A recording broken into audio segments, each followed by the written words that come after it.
దయచేసి ఒక్కసారి తప్పదు అందరూ నిలబడండి. ప్రార్థన చేసుకున్న తర్వాత ఈరోజు సమయాన్ని బట్టి మనం పాటిస్తూ ప్రారంభ దినం గనుక 5 గంటలకు ముగించబడుతుంది. దయచేసి ప్రార్థన చేసుకుందాం. కనికర సంపన్నుడా, దయగల మా కన్న తండ్రి, నీ మహోన్నతమైన నామానికి వందనాలు తెలియజేస్తున్నాం. నాయనా, ఉదయకాలం నుండి ఎన్నో వాక్కుల ద్వారా నీ సహాయాన్ని అనుగ్రహించి నీ మాటలు వినడానికే వేగిరపడి ఈ స్థలానికి చేరిన ప్రతి ఒక్కరికి కావలసిన మాటలతో నింపారు. నాయన, ఇవ్వబడిన సమయంలో మరలా తండ్రి, మీరు నిలబెట్టిన విధానాన్ని బట్టి నీకు వందనాలు తెలియజేస్తున్నాను. మేమైతే యోగ్యులం కాదు, కానీ నీ యోగ్యమైన మాటలు తండ్రి మా నోట ప్రకటించడానికి గొప్ప స్థితిని మాకు అనుగ్రహించారు. కనుక నీ ఆత్మ సహాయం కోసం అర్థిస్తున్నాం తండ్రి. మీరుండి మాట్లాడండి. చక్కని మాట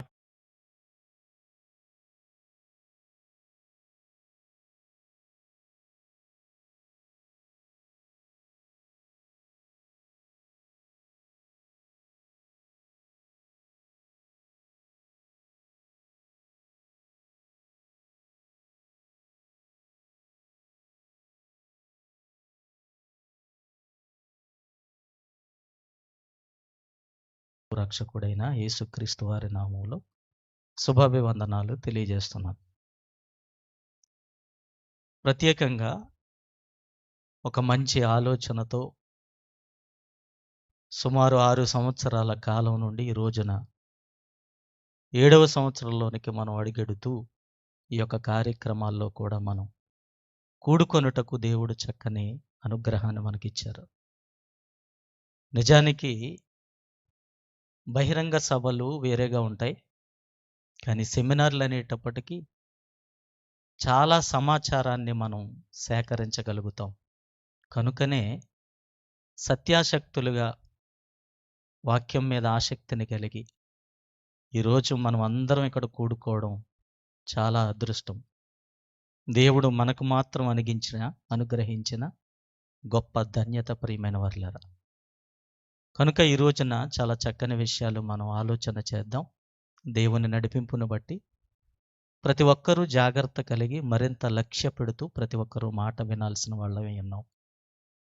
ఎందుకనంటే దేవుడి మాటలు గనుక పరలోకపు తండ్రి మనసుని ఈరోజు మరలా మనం కొన్ని నిమిషాలు ధ్యానిస్తున్నాం గనుక ఒక్కసారి ప్రతి ఒక్కరూ ఆలోచన కలిగి పరిశీలనాత్మకంగా, మరో విధంగా చెప్పాలంటే ఆనందంగా, తండ్రి ఈరోజు నీ మాటలు ధ్యానించే భాగ్యం మాకుంది అని ధ్యానిస్తూ ముందుకు వెళ్ళాలి. ఎందుకు ఈ మాటలు చెబుతున్నానో తెలుసా?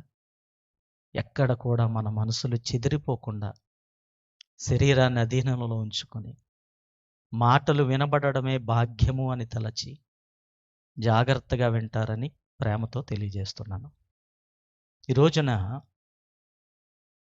ఈ పరిశోధన కార్యక్రమంలో మనం అందరం తప్పకుండా నేర్చుకోవాల్సింది, ఆత్మీయ స్థితిలో ఒక మెట్టు ఎదగడానికై ప్రయత్నం చేస్తూ ఈరోజు చక్కగా క్రమంగా మనం అందరం ఒక్కొక్క సహోదరుల ద్వారా ఆత్మపూర్ణులుగా చాలా మాటలు మనం వినగలుగుతూ ఉన్నాం. ఆత్మ సహాయంతో చాలా సంగతులు ఉదయం నాట నుండి ప్రారంభం నుండి ఇప్పటి వరకు చాలా సంగతులు పరిశీలిస్తూ చాలా ఆనందదాయకంగా సమయాన్ని గడుపుతూ ముందుకు వెళుతున్నాం.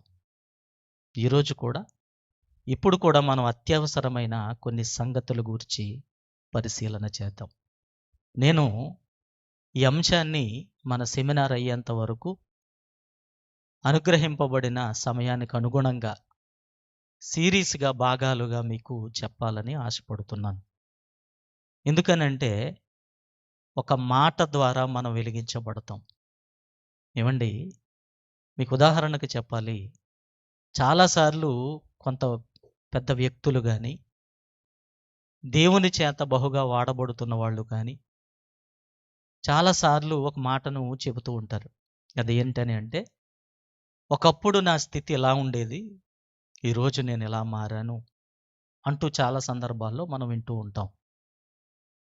వాళ్ళు ఏదేమైనప్పటికీ వాళ్ళు చెబుతున్న ఒక మాటను మనం జ్ఞాపకం చేసుకుంటే, బైబిల్ గ్రంథంలో ఈ మాటే నన్ను మార్చింది అని ఒక మాటను చూపిస్తూ ఉంటారు. ఎవరికి వాళ్ళే.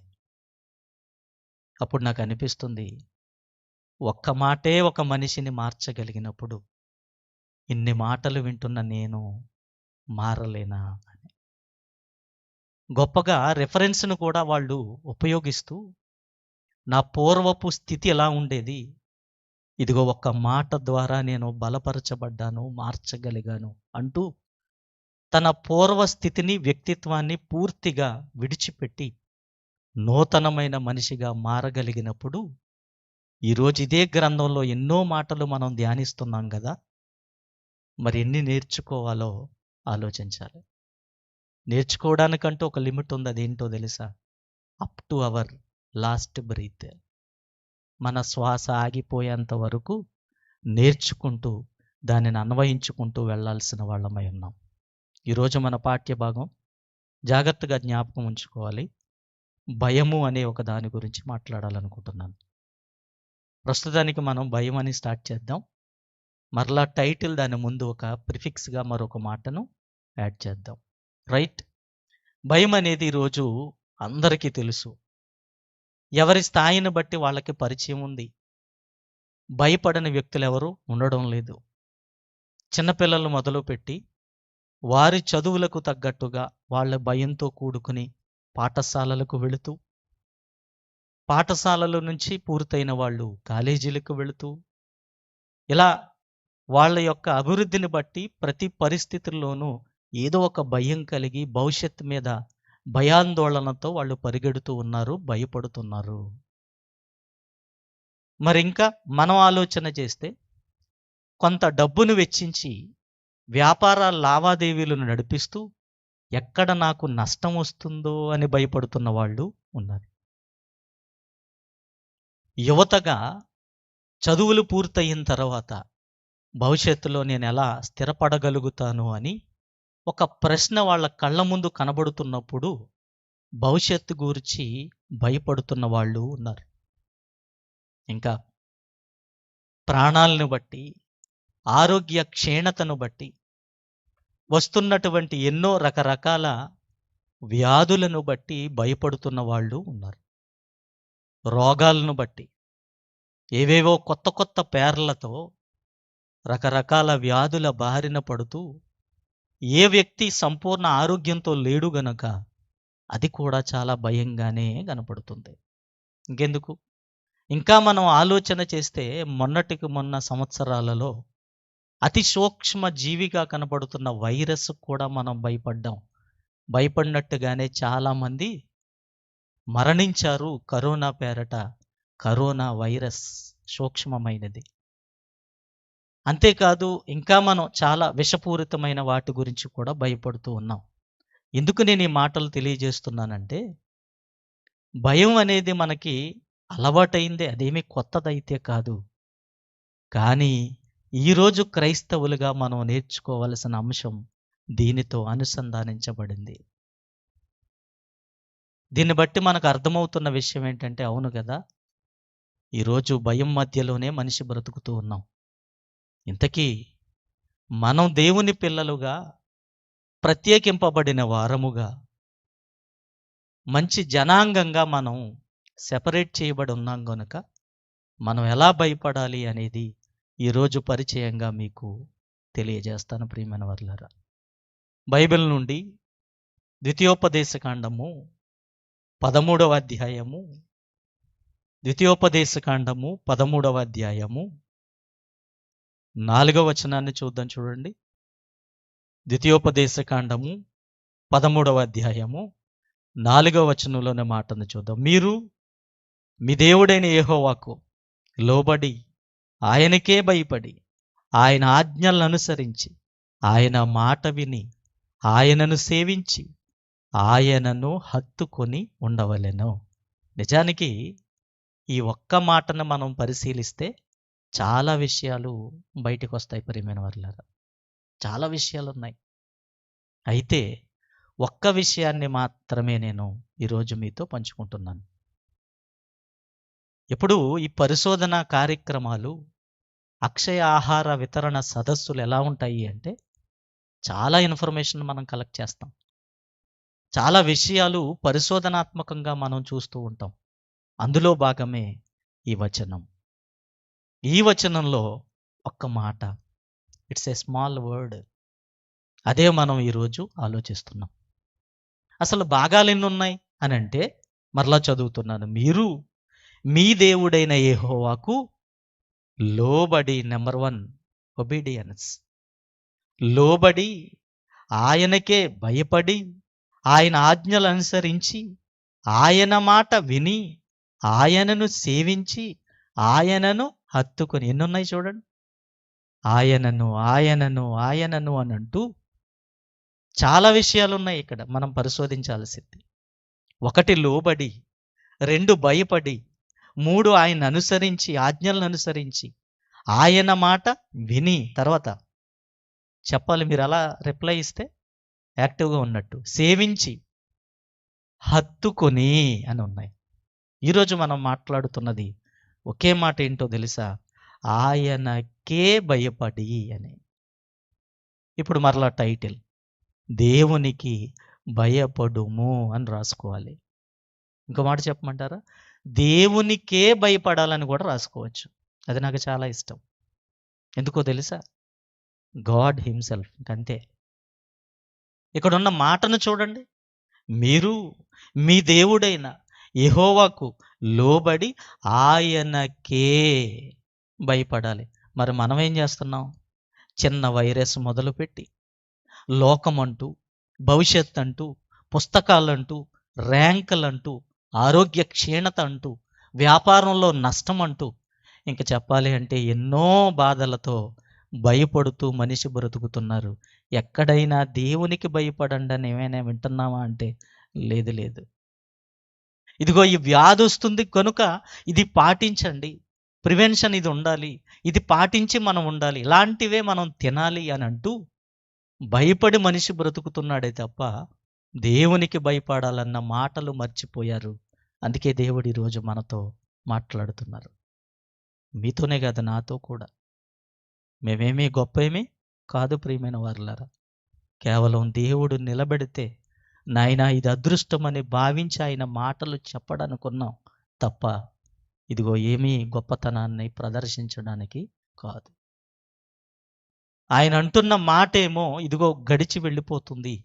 లేని వాటి కోసం మనిషి భయపడుతూ బ్రతుకుతున్నాడు. ఆరోగ్యం కోసం భయం లేదా అంటే భయం ఉంది గనకే ఉదయం నుంచి ఏమి తినాలో, ఏమి త్రాగాలో అని అంటూ నియమ నిబంధనలు కోర్చి మనిషి బ్రతుకుతున్నాడు. According to the prescription by the doctor. వైద్యుడు ఏం చెబితే అదే పాటిస్తున్నాడు. ఇది తినకూడదు అంటే తినడం లేదు, ఇది మాత్రమే తినాలి అంటే తినగలుగుతున్నాడు. ఇంకా ఏవేవో వాటికి భయపడుతున్నాం. దేవుడు అంటున్నారు ఆయనకే భయపడాలంటున్నారు, ఆయనకే. ఇంకా మిగతా వాటికి భయపడడం అది అంత మంచిది కాదన్నమాట. ఆయనకే భయపడాలి. ఏమంటే నేను అడుగుతున్నాను, ఎంతమంది దేవునికి భయపడుతున్నాము?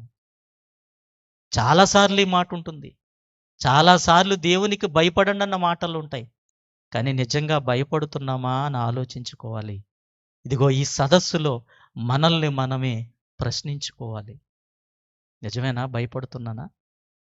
ఏ రోజైనా దేవునికి భయపడి నేను కార్యక్రమాలు చేస్తున్నానా? భయపడుతున్నానా?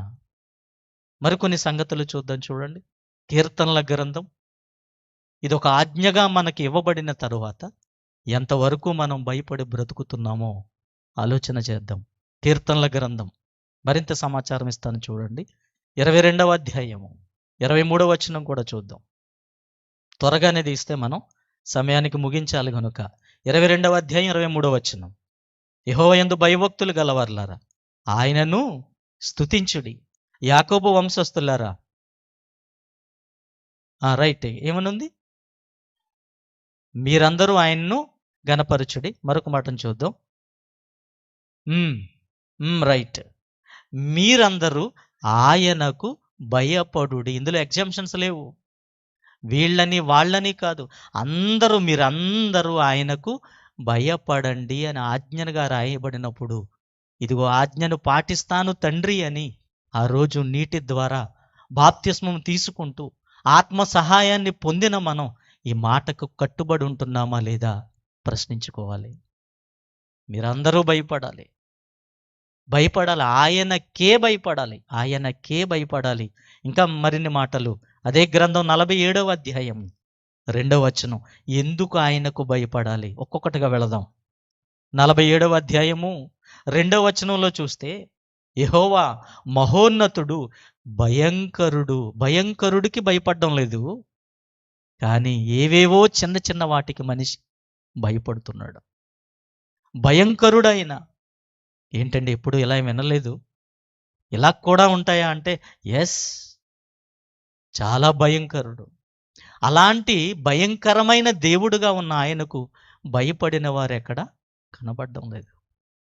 అందుకే ఒక ఆజ్ఞగా ఆయన అన్నారు, మీరు నాకు లోబడి నాకే భయపడండి అని వ్రాయించబడింది. ప్రియమైన వారలారా, లోబడి భయపడండి, ఆయనకు మాత్రమే భయపడాలి. ఇదిగో ఆజ్ఞగా ఆయన భయంకరుడు అని రాయించబడింది. ఆయన భయంకరుడు. చదవత, ఆయన సర్వభూమికి మహారాజు అన్నారు. మహారాజు ఆయన, ఎంపరర్, వెరీ గ్రేట్. ఇంకా ఏమీ పదాలు ఉండవండి, అవేవో మనం అందరికీ ఉపయోగించేస్తున్నాం, కానీ ఆయనకు మాత్రమే ప్రయోగించాల్సిన గొప్ప మాటలవి. ఆయన భయంకరుడు, సర్వభూమికి రాజై ఉన్న ఆయన. అలాంటి ఆయనకు భయపడాలి అన్నారు. ఇంకా కొంచెం లోతులకు వెళ్దాం. ఇదే గ్రంథం 76వ అధ్యాయము 7వ వచనాన్ని కూడా చూడండి.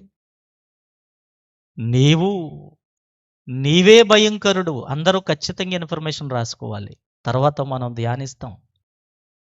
ఇదిగో నీవే భయంకరుడవు, నీవు కోపపడు వేళ నీ సన్నిధిని నిలువగలిగిన వాడు ఎవడు? తండ్రి, నీవే కోపపడితే, ఒక్కసారి కోపగిస్తే అసలు ఎవరైనా నిలబడతామా తండ్రి? ఆలోచించండి. అంత పాజిటివ్గా దేవుడు ఉంచబట్టి, ఇదిగో గడిచిన 23వ సంవత్సరం అంతా 2023 కాచి కేవలం ఆయన మహాకృపతో మనకు అనుగ్రహించిన దినాలు ఈరోజు మనం అనుభవిస్తున్నవి. 2024వ సంవత్సరం అనేది మనం కేటాయించుకున్నది కాదు, మన శక్తి సామర్థ్యాలను బట్టి అనుగ్రహించబడింది కానే కాదు, కేవలం ఆయన దయ. ఇప్పటికే మనం 10 రోజుల కాలం పూర్తి చేశాము.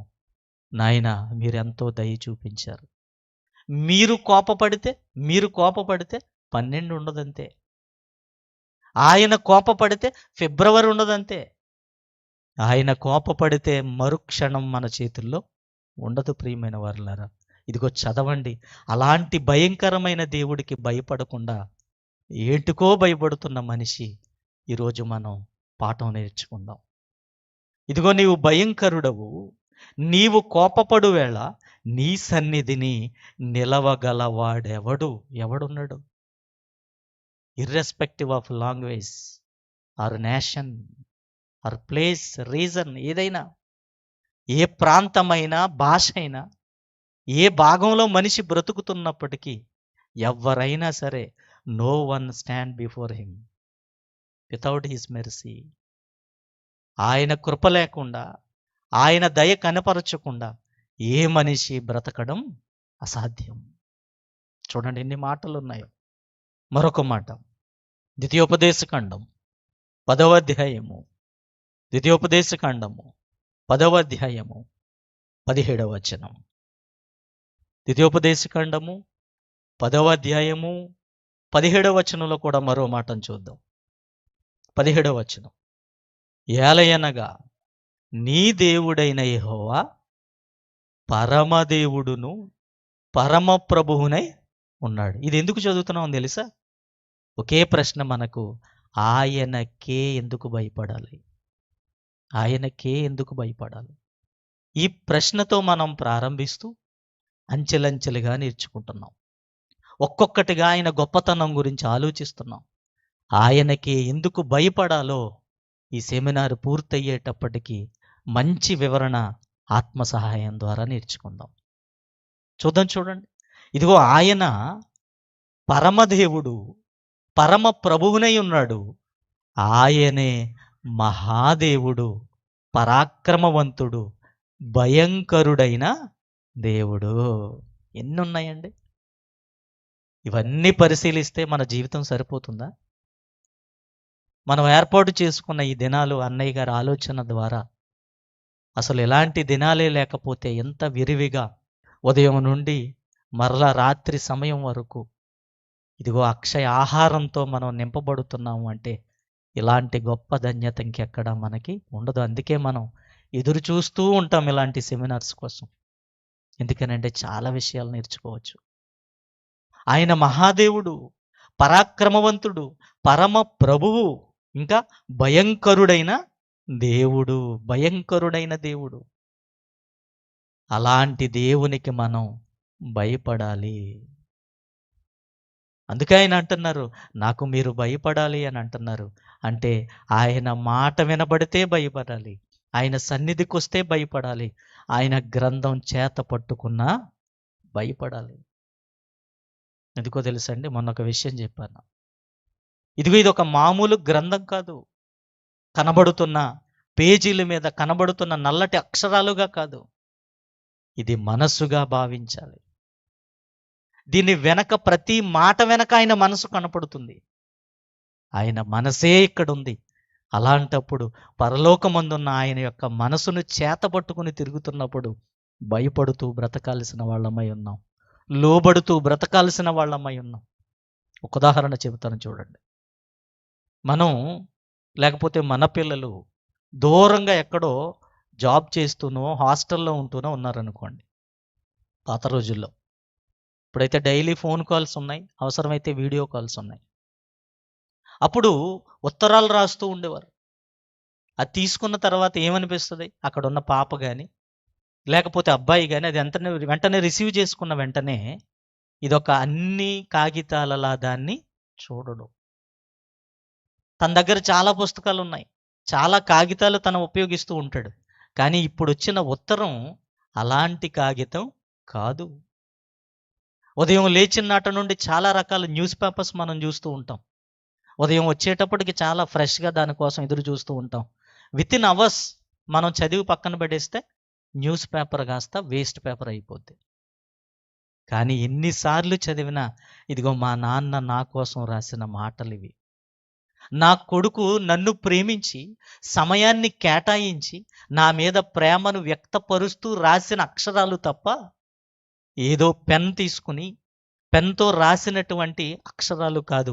ఈ అక్షరం వెనక నా ప్రేమ కనపడుతుందని చదువుతాం కదా. గుర్తున్నాయండి? పెద్దలుంటే మీకు గుర్తొస్తూ ఉంటాయి.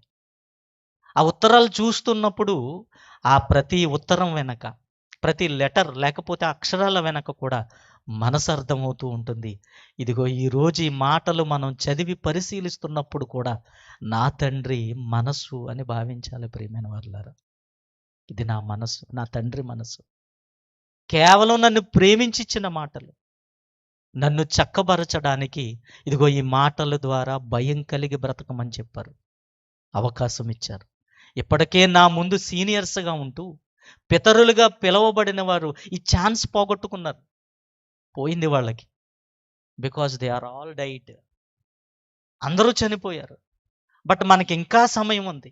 ఇంకెంత సమయం ఉందని ప్రశ్నించకండి. ఎందుకంటే అది ఎప్పటికీ ప్రశ్నే తప్ప సమాధానం దొరకదు. మన దగ్గర లేదది. మరి గడిచిన దినాలు చెప్పగలం. ఎందుకో తెలుసా? Now I am some years old అని చెబుతూ నాకు ఇప్పటికి ఇన్ని సంవత్సరాల వయసు వచ్చింది అని చెప్పగలం తప్ప అదే గ్యారంటీగా మనం మన ముందున్న రోజులను చెప్పలేం.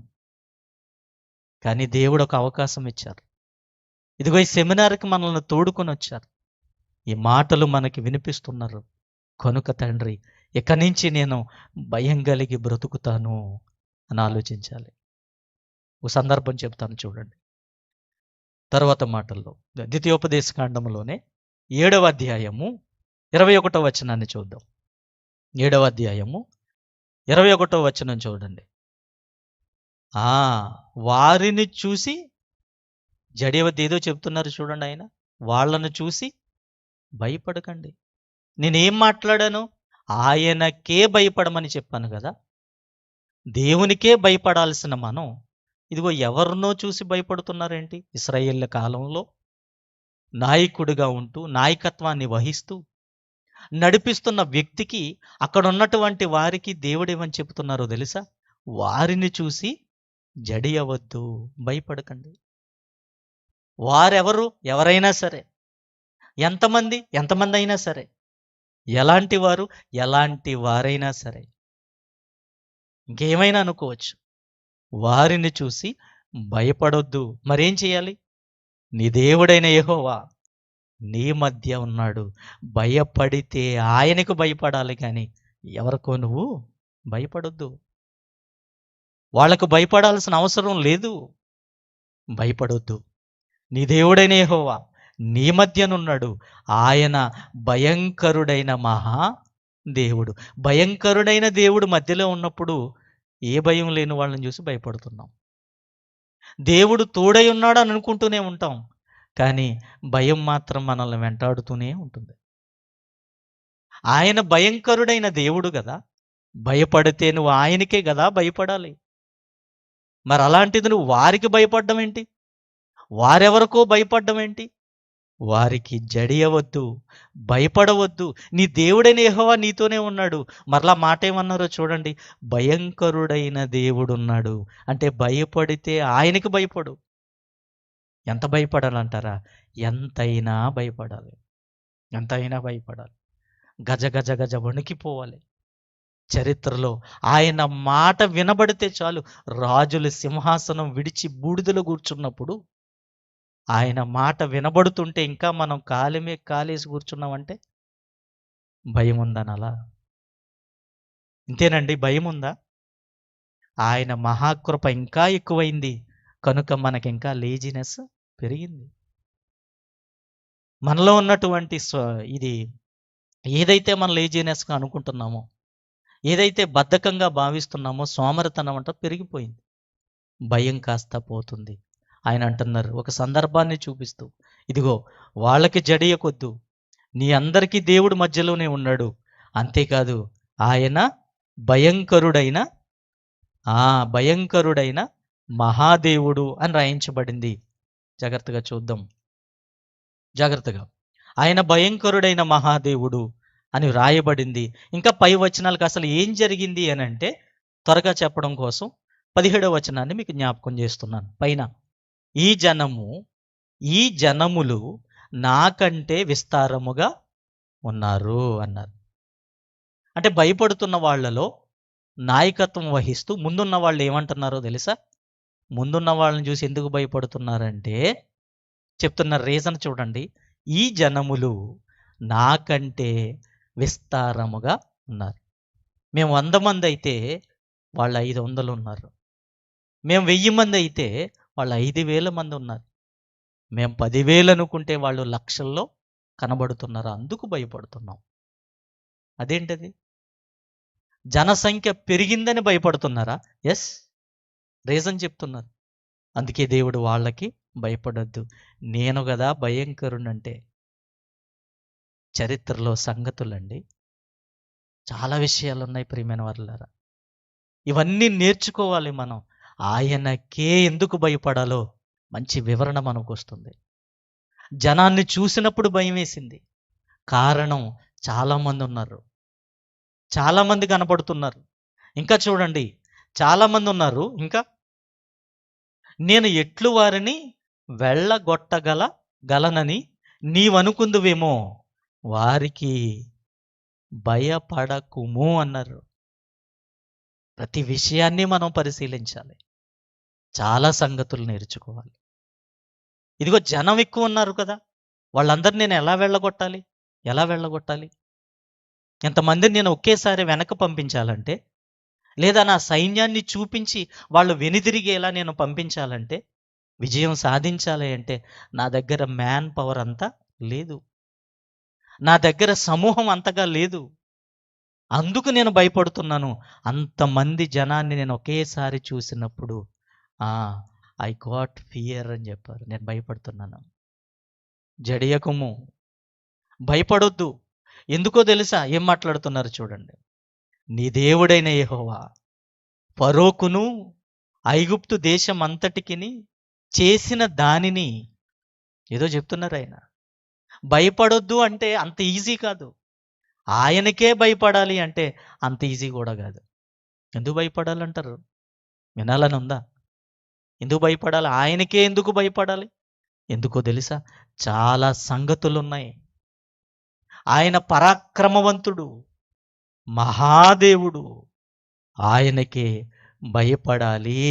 ఆయనకే భయపడాలి. త్వరగా ముగిందాం. ఇదిగో అందుకు మీరేం చేయాలో తెలుసా? ఒక విషయాన్ని చెప్తున్నాను చూడండి. మొదట ఫరో, ఒకసారి ఫరోని జ్ఞాపకం తెచ్చుకోండి. తర్వాత ఐగుప్తు దేశం అంతటికీ చేసిన దానిని జ్ఞాపకం చేసుకోండి. ఏదో చేశారు ఆయన. ఫరోని జ్ఞాపకం చేసుకోవాలి. అంతేకాదు ఐగుప్తు దేశాన్ని అంతటికీ చేసిన దాన్ని అనగా వివరణిస్తున్నారు. అనగా నీ దేవుడైన యెహోవా నిన్ను రప్పించినప్పుడు, పర్టికులర్గా మీరు ఏ సమయం జ్ఞాపకం చేసుకోవాలో తెలుసా? మీరొచ్చేటప్పుడు, మీరు రప్పించినప్పుడు ఉందో చూసారా సందర్భాలు చూడండి. నీ కన్నులు చూసిన ఆ గొప్ప శోధనలను, సూచక క్రియలను, మహత్కార్యములను, బాహుబలమును, చాచిన చేతిని బాగుగా జ్ఞాపకం చేసుకో అన్నారు. మర్చిపోయారన్నమాట. మర్చిపోయారు కాబట్టే జనసంఖ్య పెరిగేటప్పుడు భయపడడం ప్రారంభించారు. నాకున్న సంఖ్య చూసుకున్నారు, వెంటనే నా ముందున్న సంఖ్య చూశారు, అమ్మో భయం అనుకున్నారు, మర్చిపోయారు గనక. మనం కూడా అంతేనండి. ఎన్నోసార్లు దేవుడు మనల్ని కాచి కాపాడిన సందర్భాలు మర్చిపోతాం. చిన్న చిన్న సంగతులకు, సమస్యలకు మాత్రం భయపడుతూ ఉంటాం. పెద్ద సమస్య మన జీవితంలో వచ్చినప్పుడే దేవుడు కాపాడారు కదా. ఇక నేను బ్రతకను అనుకున్న పరిస్థితుల్లోనే దేవుడు నిలబెట్టారు కదా. వెంట్రుక వాసులో ప్రమాదం తప్పి రోడ్ యాక్సిడెంట్ నుంచి తప్పించబడి సజీవంగా ఉన్నాం కదా. ఇవన్నీ ఎందుకు మర్చిపోతాం మనం? ఎందుకు మర్చిపోతాం? ఎన్నెన్ని మన ప్రాణాపాయాల నుండి కాపాడారు. ఈ సమస్య పెద్ద సమస్యేమీ కాదు. నా దేవుడు నాకు తోడై ఉన్నప్పుడు, ఆయనకు నేను భయపడుతూ ఉన్నప్పుడు, ఆయన భయంకరుడైన దేవుడు. నేను ఏదైతే సమస్య అనుకుంటున్నానో ఇది కాదు నన్ను భయపెట్టేది. ఏదైతే అనారోగ్యం అనుకుంటున్నానో ఇది కాదు నన్ను భయపెట్టేది. ఏదైతే భవిష్యత్తు అని నేను భయపడుతున్నానో ఇది కాదు నన్ను భయపెట్టేది. ఆయన భయంకరుడు. ఒకసారి ఆ మాటలు జ్ఞాపకం చేసుకోండి అంటున్నారు చూడండి. ఆ మాటలు జ్ఞాపకం చేసుకోండి. నీ కన్నులు చూసినవే, ఎవరివి కాదు, నీ కన్నులతో చూసిందే నువ్వు జ్ఞాపకం చేసుకో. ఎవరి చరిత్రను పక్కన పెట్టండి, మీ జీవితాల్లోనూ మీ అనుభవాలనే ఒక్కసారి జ్ఞాపకం చేసుకోండి. అందరూ కాదని వెళ్ళిపోయిన తర్వాత, ఎవరు సహాయం చేయనప్పుడు మోకరించిన కొన్ని నిమిషాలు ఉంటాయి, కన్నీరు పెట్టుకున్న కొన్ని సంగతులు ఉంటాయి, కొన్ని సందర్భాలు ఉంటాయి. వాటిని జ్ఞాపకం చేసుకోండి. ఆ సమస్య గురించి ఎంతో కన్నీరు కార్చిన నీవు ఈరోజు అదే సమస్య నుంచి బయటికి తీసుకొచ్చారు దేవుడు. మర్చిపోయామా? ఒకరోజు ఈ సమస్య నాకు తీరదేమో, ఒకరోజు నాకు పిల్లలు కలగరేమో, ఉద్యోగం రాదేమో, నేను ఇంటిని నిర్మించుకోలేనేమో, లేకపోతే ఆరోగ్యం స్థిరపడదేమో, స్వస్థత కలగదేమో అంటూ ఎన్నో సమస్యలు మన కళ్ళ ముందు కన్నీరు పెట్టించిన సమస్యల నుండి ఈరోజు దేవుడు సంతోషాన్ని అనుగ్రహించినప్పుడు మర్చిపోతామా? అదే మాటలు చెబుతున్నారు. నీ కళ్ళతో చూసింది. గొప్ప శోధనలు చాలా ఉన్నాయి, సూచక్రియలు చాలా ఉన్నాయి. ఎప్పుడు అనుకుంటున్నారు? కేవలం రప్పించబడినప్పుడు మాత్రమే. ఆ సంగతులు జ్ఞాపకం చేసుకుంటే చాలు. చాలా సంగతులు ఉంటాయి, ఆ సంగతులు జ్ఞాపకం చేసుకోండి. ఒక్కసారి అవి చూడండి. నీ కళ్ళతో చూసిన గొప్ప శోధనలను, సూచక్రియలను, మహత్కార్యములను, బాహుబలమును, చాచిన చేతిని బాగా జ్ఞాపకం చేసుకో. ఆయన చేయి చాచి నిన్ను కాపాడారు. ఆ రోజు మనుషులుగా వీళ్ళు విడిపించబడడం అనేది ఇంపాసిబుల్. అలాంటి సందర్భాల్లో ఐగుప్తు చెర నుండి దేవుడే వాళ్ళని రప్పించారు. మర్చిపోయామా? ఎన్ని సూచక్రియలు అక్కడ జరిగాయి మీ కళ్ళ ముందు, మర్చిపోయారా? జ్ఞాపకం చేసుకోండి, జ్ఞాపకం చేసుకోండి.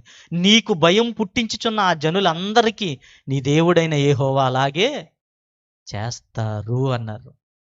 ఏదైతే వాళ్ళను చూసి భయపడుతున్నావో వాళ్ళు మిమ్మల్ని చూసి భయపడేంతగా దేవుడు చేస్తారు అన్నారు.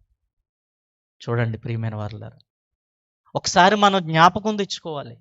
ఆయనకే ఎందుకు భయపడాలి అంటే, ఆయన లేకపోతే ఈరోజు ఈ క్షణం మనకు లేదు గనక. మరిన్ని సంగతులు మనం వింటాం. చాలా సందర్భాలు ఉన్నాయి, నేర్చుకుందాం. దేవుని మహాకృపను బట్టి తండ్రిని వేడుకొని ఆత్మ సహాయం కోరుకుంటూ చాలా సంగతులు నేర్చుకుందాం ప్రియమైన వారులారా. ఇక్కడి నుంచి మనం వెళ్ళేటప్పటికి భయం కలిగి వణుకుతూ వెళ్ళేటటువంటి ఒక మంచి పిల్లలుగా, దేవుని అభిష్టాన్ని నెరవేర్చిన వారిగా, చక్కని వారిగా తీర్చిదిద్దబడదాం. నా మాటలు ముగిస్తున్నాను. దీని కొనసాగింపుగా మరలా నేను అవకాశాన్ని బట్టి మాట్లాడతాను. ప్రార్థన చేసుకుందాం. కనికర సంపన్నుడా, దయగల మా కన్న తండ్రి, నాయన ఎన్నో ఉన్నతమైన మాటలు మాతో మాట్లాడారు తండ్రి. దేవా, లోకంలో మా కళ్ళ ముందు కనబడుతున్న అనేకమైన వాటి కోసం భయపడుతూ, భయపడాల్సిన మీకు ఏమాత్రం భయపడకుండా బ్రతుకుతున్నాం తండ్రి. కనుక నాయన మమ్మల్ని కనికరించి మేము కోరిన విధంగా నీ ఆత్మ సహాయాన్ని మాకు అనుగ్రహించి మా విజ్ఞాపన విని మాకు మాటలు నేర్పించారు తండ్రి. విన్న పిల్లలందరూ ఈ మాటలన్నీ సాత్వికంతో అంగీకరించి ఆ మాటలను బట్టి బ్రతికి తండ్రి జీవించుటకు మీరే కృపను అనుగ్రహించండి. మరలా నాయన రాత్రి జరగనయున్నటువంటి కార్యక్రమాల్లో కూడా మీరుండి మీరు మాట్లాడి తండ్రి మరింతగా మమ్మల్ని బలపరచండి, క్షేమాన్ని అనుగ్రహించండి. మంచి ఆరోగ్యంతో జరిపిస్తున్న ప్రతి కార్యక్రమంలో మీరు ఉండండి. అనేక మందిని తోడుకుని రండి. ముఖ్యంగా నాయన అన్నయ్య గారికి చక్కని ఆలోచన శక్తి, బలము, ఆరోగ్యము అనుగ్రహించి వేల మందిని కట్టడానికే ఒక ఆయుధంగా వినియోగించి దేవా మీరున్న లోకాన్ని చేరే భాగ్యాన్ని ప్రసాదించమని యేసుక్రీస్తు వారి మహోన్నతమైన నామం పేరిట ఈ ప్రార్థనా విన్నపములు అడిగి వేడుకొనిచున్నాం మా కన్న తండ్రి. ఆమేన్. అందరికీ వందనాలు.